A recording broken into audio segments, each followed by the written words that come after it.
이준석 후보 가능성이 매우 높다는 거죠. 오히려 조금씩 더 강화되는 거 아닌가 싶은데요. 대구 경북 쪽의 여론조사 수치를 봐도 일반인 여론조사하고 똑같아요. 조그만 눈덩어리가 이렇게 가면서 점차 커져가는 그런 현상이 생긴 것 같은데, 첫 번째는 이준석의 인지도 같아요.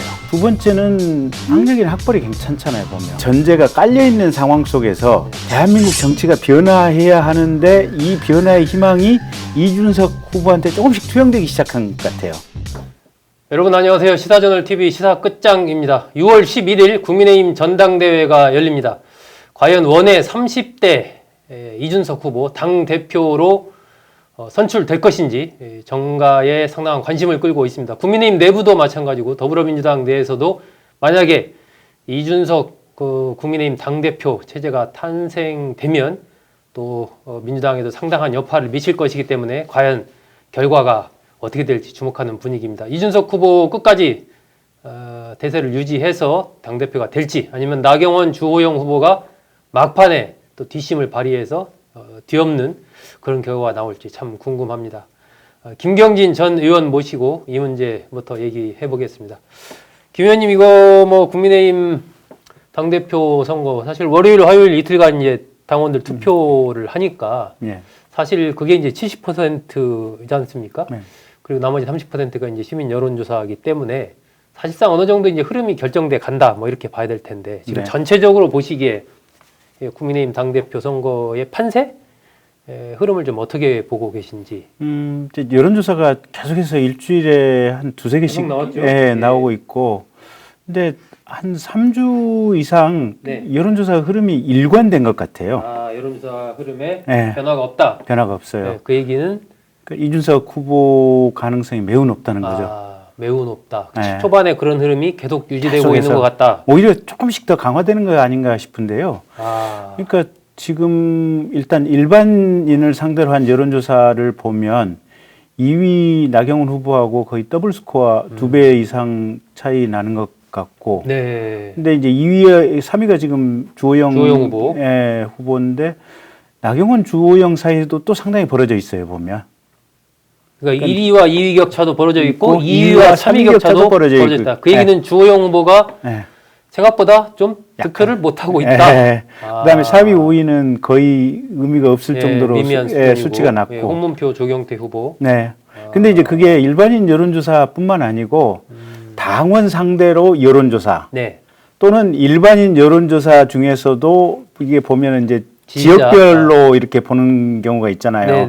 대구 경북 쪽의 여론조사 수치를 봐도 일반인 여론조사하고 똑같아요. 대구 경북 쪽에서도? 대구 경북에, 그러니까 당원이 아니고 대구 경북의 일반인. 근데 이제 대구 경북 같은 경우가 지금 국민의힘 당원들이 대단히 많이 있는 지역 아니겠어요? 그렇죠. 핵심 지지 지역이니까. 그 다음에 정말 이게 당원 지지자 여론조사를 해도 흐름이 똑같아요, 보면. 그 이유가 뭘까요? 애초에 어쨌든 많은 언론에서 전망하고 이러기에는 당원 쪽에서는 아무래도 이준석 후보가 좀 약하지 않겠느냐, 이런 전망들. 그래서 나경원 후보나 주호영 후보가 좀 그쪽에서 강세를 보이고, 민심에서 이준석 후보가 좀 강세를 보이고, 그래서 하다 보면 승부를 예측하기 어렵다, 이런 식으로 사실 초기에는 전망이 나왔다가 1차 예비 경선 나오고 나서 조금 어쨌든 이준석 후보 부분에 대해서 더 가능성을 보기는 했지만, 김 의원님 말씀하신 대로 어떻게 보면 더 강화되는 흐름이다. 이걸 어떻게, 이유가 뭐라고 봐야 됩니까? 그러니까 처음에 이준석 후보가 자기는 본래 당대표 할 뜻이 딱히 있었던 것은 아닌데 김웅 후보를 도와주기 위해서 나왔다라고 얘기를 했었잖아요. 시사 끝장에 나와서도 그 얘기 했었어요. 근데 정작 김웅 후보는 지금 예비 경선에서 그냥 컷오프로 탈락돼 버렸고, 본인이 이게 눈이 밑으로 굴러내려가면서 조그만 눈덩어리가 이렇게 가면서 점차 커져가는 그런 현상이 생긴 것 같은데, 그럼 그 현상이 왜 생겼느냐? 왜 생겼는가? 가장 첫 번째는 이준석의 인지도 같아요. 인지도가? 이준석 후보의 인지도가 높다? 높다. 워낙 방송 출연 많이 했죠. 그냥 거의 에브리데이 방송 한 3개에서 5개 이상 있으니까. 저희 시사끝장 고정 출연한 지도 꽤 됐습니다. 몇 년 됐습니다. 그래서 이준석 후보 같은 경우는 근 10년 가까이 모든 언론 매체에 매일 몇 번씩 등장하는 지금 사람이었잖아요, 보면. 그랬던 상황이고, 두 번째는 학력이나 학벌이 괜찮잖아요, 보면. 아, 카이스트 수리학과 입학을 했다가 중도 자퇴하고 네, 하버드 하버드로. 대학에 컴퓨터 공학 했고 예. 또 박근혜 대통령이 대통령 되기 직전에 발탁을 했었던 사람 아니에요, 보면. 네, 그러니까 여러 가지 네. 이제 이 이력이라든지 이런 것들 또 학력 이런 것들이 대단히 누가 봐도 스펙이 좋잖아요, 보면. 아, 예. 일종의 좀 이 성공한 좀 네. 이 엄친아 모델 같은 그런 거죠. 네. 아, 그리고 네. 이제 그런 두 가지의 전제가 깔려 있는 상황 속에서 네. 그런 바탕 위에서 이제 예비 경선 끝 무렵부터 이제 사실은 예비 경선 한 3분의 2 지점부터 이준석 후보가 그때부터 1등을 하기에 지나가면서 일반 여론조사에서 1등을 하기 시작했죠. 네. 그걸 보면서 모든 언론이 대한민국 정치가 변화해야 하는데 이 변화의 희망이 이준석 후보한테 조금씩 투영되기 시작한 것 같아요. 그렇잖아요. 보면 지금 민주당과 국민의힘 네. 과거에 두 당 모두 싫다. 그래서 3당이 출연하기를 네. 굉장히 국민들이 기대를 했었는데 과거 이른바 뭐 안철수 열풍 이런 게 네. 보였죠. 근데 21대 선거 직전부터 그런 열망들이 대단히 강했거든요. 국민들이 믿을 만한 제3당이 나와줬으면 좋겠다. 네. 3당이 안 나오잖아요. 네. 근데 3당이 안 나오는데 안 나온다고 이제 어느 정도 상황이 굳어가는 것 같고 그런 어떤 맥락 속에서 그러면 이게 지금 최근에 여론조사를 해보면 민주당을 그대로 다시 정권 재집권하도록 할래 아니면 정권 교체를 하는 게 좋겠냐. 아하, 예. 정권 교체하자는 수치가 좀 높죠. 높잖아요. 예, 보면. 높게 나오고 있죠. 예. 예. 그러면 이게 근본적인 정치 구도 변화가 없는 상태에서 네. 3당이 안 나오는 상태에서 그러면 정권 교체를 하려고 치면 야당이라도 근본적인 변화가 좀 있었으면 좋겠다. 아, 니들이라도 좀 바뀌어라. 니들이라도 근본적으로 좀 바뀌어야 우리 국민들이 뭔가 니들을 믿고 표심이 되고 이게 정권 교체의 발판이 되지 않겠냐. 이런 생각이 있는 어떤 민심의 흐름 속에서 네. 이준석이라고 하는 후보가 아까 말한 인지도 방송 네, 10년 가까이 네. 그다음에 학력 그다음에 박근혜 전 대통령이 발탁했다고 하는 이런 것들이 같이 쌓여오면서 눈덩어리가 굴러간 것 같아요. 아, 그러면서 야당의 근원적인 교체 거기서 좀 더 나아간다면 한국 정치의 근본적인 변화를 필요하다. 네. 한국 정치의 근본적인 변화가 필요하다고는 이 어떤 국민들의 열망이 이준석한테 그냥 다 투영이 돼버린 것 같아요. 이준석 후보에 대한 인터넷 검색량이 아. 한때는 윤석열을 앞지르고 네네네. 뭐 이낙연 전 대표의 뭐 20몇 배 정도의 인터넷 검색량이 나왔다 뭐 그런 이제 보도도 있었고 예. 그 정도로 어쨌든 관심도가 크다는 얘기네요. 저 같은 경우는 재밌는 게 네. 그 이준석이 열풍하길래 이제 우리 제 전 지역구가 이제 네네. 이렇게 광주 광주. 예. 광주 북구에 아시는 분들한테 통화하면서 아. 뭐 혹시 광주 쪽은 워낙 이제 국민의힘 쪽에 관심이 없으니까요. 네네. 이준석이라고 아십니까? 그랬더니 아이고 요새는 동네 아줌마고 우리 동네 아줌마도 골목에서 앉아서 이준석이 그러는데 누구야 하고 그 얘기하고 있어. 아, 그 정도로. 광주에 있는 40, 50대, 50, 60대 아주머니들도 이준석에 대해서 관심을 갖더라. 그럴 정도로 어떤 화제가 집중이 있게 돼가는 이런 흐름이었고 네. 또 한 가지는 이제 이게 계속 잘 되는 분위기다 보니까 그런 것 같아요. 이제 이게 뭐랄까 플러스로 커져가는 분위기다 보니까 그런 것 같은데 네. 이준석 후보 같은 경우는 적절한 때 아주 영리하게 정확한 승부를 걸더라고요. 아. 가령 며칠 전에 대구에 가가지고 이제 타이밍을 잘 잡는다. 네. 아, 대구에서 박근혜 탄핵은 정당했었다. 그렇죠. 입문한 거에 대해서는 고맙지만 나를 입문시켜준 것은 고맙지만 네. 탄핵은 어쩔 수 없고 불가피했고 정당했다. 그걸 가지고 두 번 다시 재론해서는 안 된다라고 네. 얘기를 했잖아요. 네, 네.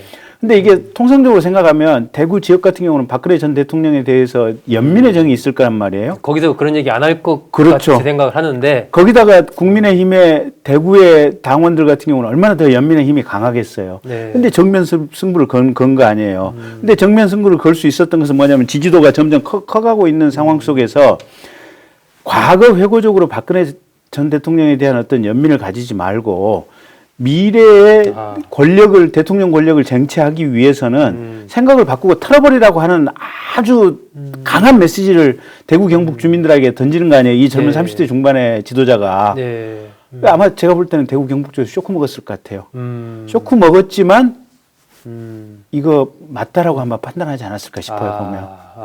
미래를 네. 봐야 된다라는 네. 메시지를 던졌다. 네. 이런 부분들이 당원들에게도 먹힌다. 네. 특히 국민의힘의 핵심 지역 대구 경북에서 정확히 아마 그 메시지를 어쩔 수 없이 받아들여야 된다고 하는 그 메시지가 먹혔을 것 같아요. 아하. 근데 반면에 예. 이제 정말 경륜 많고 우리가 통상적으로 생각했을 때 당대표감이라고 생각되는 네. 주호영, 네. 나경원 나경원 이 두 분 같은 경우는 네. 메시지들이 그리 선명치 않아요, 보면. 거기가 뭐 기억나는 게 그 이준석 후보에 대해서 좀 개파. 통합을 안 한다, 네. 뭐 어렵다, 네. 그런 부분이 디스한 네. 이런 것이 유권자들한테 많이 기억이 남는 것 같아요. 너 유승민 개파 아니냐. 네, 아니면 그렇죠. 이준석 당신이 되면, 당대표가 된다면 윤석열 어떻게 보면 이렇게 영입에 대해서 네, 소극적인 네. 것이 아니냐. 아니, 이준석 후보도 얘기를 잘 들어보면 윤석열 영입에 소극적인 것이 아니고 당은 당의 일정대로 가고 그렇죠. 윤석열이 원래대로 한다면 당의 일정대로 가기 전에 들어와서 함께 경선을 하면 좋지만 만에 안다면 끝나고 나서 이제 나중에 이 단일화 경선을 다시 해야 되는데 그것보다는 우리 당이 처음부터 같이 하는 게 좋겠다. 좋다. 그 얘기거든요, 네, 보면. 예. 근데 그 얘기를 윤석열 배제하고 가는 것이 아니냐 이제 이런 식으로 이렇게 꼬아서 얘기를 하기 때문에 약간 그 뉘앙스가 좀 다른 얘기들 아니에요, 보면. 그러니까 정작 경륜 많고 풍부한 이게 후보들의 어떤 선거운동의 어떤 자세들이 밖에서 볼 때는 시원시원하지가 않아요. 그러니까 중진과 그동안 많은 선거 경험 이런 것을 내세워서 이제 이준석 후보를 경험이 없다 이렇게 비판을 했는데 네. 풍부한 그 경험에 맞는 어떤 아젠다나 이슈들을 네. 제기를 못했죠. 못한 것 같아요. 네, 그런 부분도 사실 선거 전에 좀 영향을 미치지 않았을까 이렇게 보시는 거죠. 네. 그래서 이게 보면 정작 이게 아무 경험이 없는 영선의 이 무선의 이준석 후보가 지금 말하는 걸 보면 최고의 어떻게 보면 정치력 있는 그런 어떤 방향성을 지금 제시를 하고 있어서 아하. 그런 점도 아마 다 이게 계속해서 지지도가 커지는 그런 흐름을 만들어내지 않았을까 싶어요, 보면. 아, 그러면 김 의원님 보시기에는 그 예비 경선 결과보다도 훨씬 그 좀 이준석 후보가 본선에서 그럴까요? 그 예비 경선 때는 아마 당원 내부의 지지는 나경원 후보가 1등 그렇죠. 했었죠. 그때 1%포인트 뒤졌죠. 네, 이준석 이준석 후보가. 후보가 약간 32대 지었는데 31. 지금 이 흐름으로 보면 당원 내부에 그러니까 7인데 이 7에서도 이준석 후보가 제가 볼 때는 상당 정도 앞선 결과가 나오지 않을까 싶어요, 보면. 그럼 최종 결과가 상당히 좀 격차가 큰 격차로 이준석 후보가 당대표가 될 가능성이 크다. 그렇게 봐요. 특히 국민의힘 쪽에 한번 국한해서 얘기해 본다면 네. 어떤 향후에 영향을 미칠까요? 일단 국민의힘은 지금 당장에 아마 정당 지지도가 좀 높아져 가는 흐름일걸요. 맞아요. 조사 결과 또 나왔더라고요. 네, 네. 정당 지지도도 높아져 가고 네. 두 번째는 정당에 대한 관심이 상당히 좀 높아져 가고 네. 그러면서 아마 당의 스피커나 얼굴들이 조금 젊고 합리적이고 약간 중도적인 색깔을 가진 사람들로 얼굴 탈바꿈이 확 된다면 아마 대선 과정에서 중도층 유입시키는데 대단히 좋은 작용을 할 수 있지 않을까 싶어요, 보면. 예, 그래서 일단은 지금까지 흥행에 성공했고 앞으로도 대선 과정에서 흥행을 성공시킬 요인들을 깔고 갈 수 있는 견인해 갈 수 있는 밑바탕이 된다. 네. 이렇게 봐야 될 것 같고요. 위기 요인 같은 건 없습니까, 혹시? 이제 위기 요인이 이제 얼마만큼 정말 뭐랄까 이게 정밀한 관리가 될까? 정치력 네, 같은 것들을 얼마나 잘 발휘할 수 있을지. 네, 그 다음에 문제는 이제 뭐 3선, 4선, 5선의 이제 중진들이 얼마만큼 따라줄 것이냐. 협조를 얼마나 해줄 것이냐. 해줄 것이냐. 이제 이 부분이 관건이죠.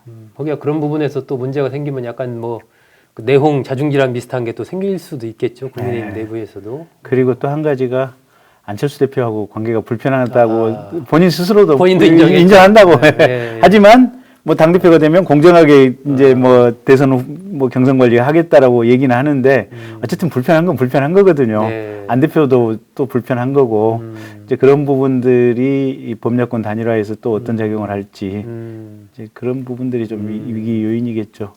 예. 그리고 이게 한국 사회라고 하는 게 어쨌든 나이 많으신 분이 뭐라고 얘기하면 그냥 조금 마음에 안 들더라도 이게 수용과 리스펙이 어느 정도 되는데 젊은 분이 얘기하면 아직까지 잘 안 되잖아요. 이게 한국인의 문화가. 네, 문화가. 그런 분들이. 그 부분은 이제 어쨌든 이준석 후보가 얼마나 능수능란하게 그런 이제 정치력을 발휘해 갈 수 있느냐의 문제겠죠. 네. 예, 국민의힘 전당대회 얼마 남지 않았습니다. 6월 11일 날 오후 2시에 최종 결과가 발표가 됩니다. 과연 이준석 후보가 지금 언론에 쭉 예측하는 대로 또 김경진 전 의원께서 분석한 대로 좀 압도적으로 당 대표에 당선이 될지 같이 한번 지켜보시죠.